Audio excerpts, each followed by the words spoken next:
তো Xiaomiর কোনো phone launch হওয়ার সাথে সাথে অনেকেই অনেক ধরনের কনফিউশনে ভোগেন এবং Redmi Note 7 এর ক্ষেত্রেও কিন্তু তার ব্যতিক্রম দেখা যাচ্ছে না, কারণ ইন্ডিয়াতে যে ভার্সনটি রয়েছে সেটা কিন্তু চায়নাতে নেই। সব স্পেসিফিকেশন ঠিক থাকা সত্ত্বেও ক্যামেরার ভিতরে তারা কিছুটা ঘাবলামি করেছে। অর্থাৎ ইন্ডিয়াতে যে ভার্সনটি রয়েছে সেই ভার্সনটির রিয়ার ক্যামেরা হচ্ছে 12+2 মেগাপিক্সেল।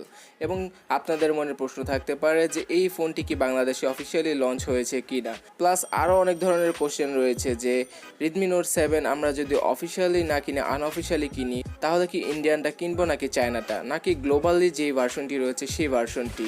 এবং এই ধরনের সকল প্রশ্নের উত্তর আজকে আমি দেব। তো হ্যালো বন্ধুরা, আমি শান্ত থাকছি আপনাদের সাথে এবং আপনাদের কাছে একটি অনুরোধ, এখনও টেকনিক্যাল শান্ত চ্যানেলটি সাবস্ক্রাইব না করে থাকলে সাবস্ক্রাইব করে পাশের বেল আইকনটিতে ক্লিক করে রাখুন। তো প্রথমে জানা যাক যে বাংলাদেশে Redmi Note 7 যে ফোনটি অফিসিয়ালি লঞ্চ হয়েছে সেই ফোনটির ভিতরে কত মেগাপিক্সেলের ক্যামেরা রয়েছে।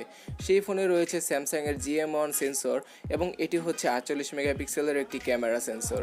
প্লাস এখানে 5 মেগাপিক্সেলের একটি ডেপথ সেন্সরের দেখা পেয়ে যাবেন রিয়ার সাইডে এবং ফ্রন্টে থাকবে 13 মেগাপিক্সেলের সেলফি ক্যামেরা। তো আপনি ক্লিয়ার হয়ে গেলেন যে ইন্ডিয়ান কোনো ভার্সন এখানে লঞ্চ করা হয়নি। ইন্ডিয়ান ভার্সনে 12 মেগাপিক্সেল প্লাস 2 মেগাপিক্সেলের সেন্সর ব্যবহার করা হয়েছে। বাংলাদেশে যে ভার্সনটি লঞ্চ করা হয়েছে সেটি হচ্ছে স্ন্যাপড্রাগনের 660 প্রসেসরের সাথে আসা স্যামসাংয়ের GM1 সেন্সরের 48 মেগাপিক্সেলের ক্যামেরা।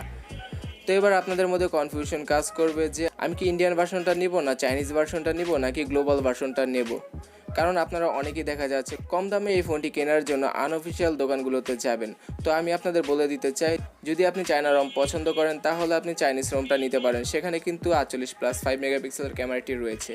এবং আপনি যদি গ্লোবালটি পছন্দ করেন তাহলে ভুলেও ইন্ডিয়ান ভার্সনটি নেবেন না, কারণ সেখানে 12+2 মেগাপিক্সেলের ক্যামেরা ব্যবহার করা হয়েছে।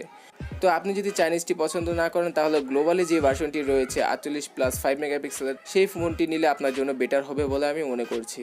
এবং আপনাদের মনে প্রশ্ন আসতে পারে যে ইন্ডিয়াতে কেন 12+2 মেগাপিক্সেলের ক্যামেরার সাথে লঞ্চ করা হলো। আসলে আপনি যদি Redmi Note 7 এর দাম ইন্ডিয়াতে দেখেন সেখানে 464 ভার্সনটি সম্ভবত 12,000 রুপি এবং তার থেকে 2,000 টাকা বেশি দিয়ে অর্থাৎ 2,000 রুপি বেশি দিয়ে কিন্তু তারা Redmi Note 7 Pro কিনতে পারছে।